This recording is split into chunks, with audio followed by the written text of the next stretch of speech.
Hi friends, welcome back to Deepthi Telugu ఇంటి రుచులు. First of all అందరికీ హ్యాపీ క్రిస్మస్ అండి. మన ఛానల్ ఎవరైనా ఫస్ట్ టైం చూస్తున్నట్లయితే సబ్స్క్రైబ్ చేయడం మాత్రం మర్చిపోకండి. క్రిస్మస్ స్పెషల్గా మన కిచెన్లో ఈరోజు నోట్లో వేసుకుంటే కరిగిపోయే బ్రెడ్ హల్వాని ఎలా చేయాలో చూపించబోతున్నానండి.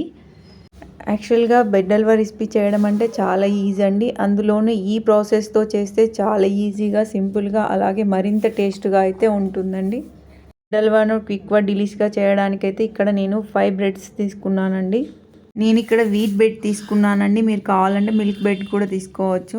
ముందే ఈ బ్రెడ్ హల్వాని ప్రిపేర్ చేయాలనుకుంటే 1 అవర్ ఇలా నీడలో కానీ సన్లైట్ కానీ పెట్టి ఉంచండి. లేదు ఇన్స్టెంట్గా చేయాలనుకుంటే ఇక్కడ ప్యాన్ తీసుకొని లైట్గా రోస్ట్ చేసుకోండి.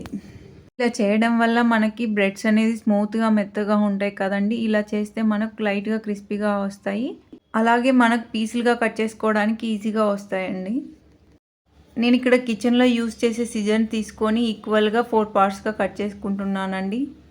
మనకు నైఫ్తో కట్ చేస్తే ఒక్కొక్కసారి సరిగా రావు. సో సిజర్తో అయితే ఈజీగా అవుతుంది, ప్రాసెస్ కూడా తొందరగా అవుతుందండి. అన్నిటిని ఇలా కట్ చేసి ఉంచుకోండి. నేను సైడ్కి ఉన్న బ్రౌన్ కలర్ పార్ట్స్ని అయితే కట్ చేయట్లేదండి.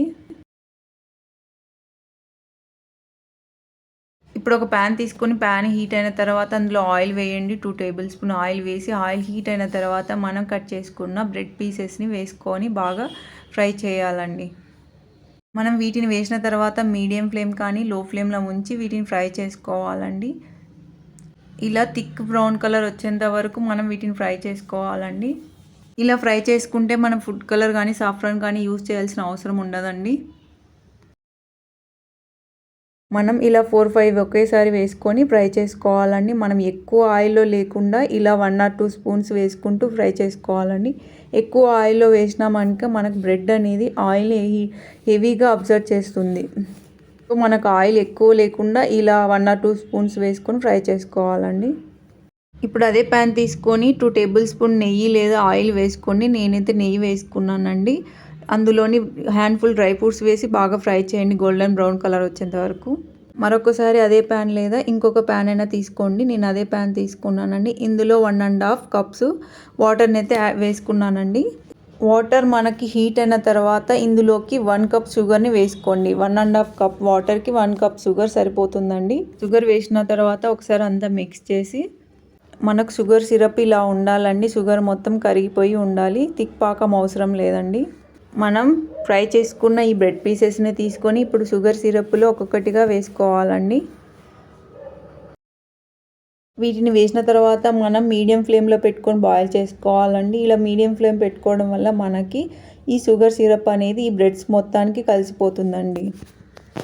షుగర్ సిరప్ కన్సిస్టెన్సీ లేకుండా ఇలా మొత్తం బ్రెడ్లోకి మిక్స్ అయిపోయిన తర్వాత ఇందులోకి మనం 1 కప్పు మిల్క్ని తీసుకోవాలండి. 1 కప్పు షుగర్కి 1 కప్ మిల్క్ తీసుకోవాలి. మనం హీట్ చేసి చల్లార్చిన పాలను మాత్రమే తీసుకోవాలి. లేదా డైరెక్ట్గా తీసుకున్నామంటే మనకు పాలు విరిగిపోయే ఛాన్సెస్ ఉంటాయండి.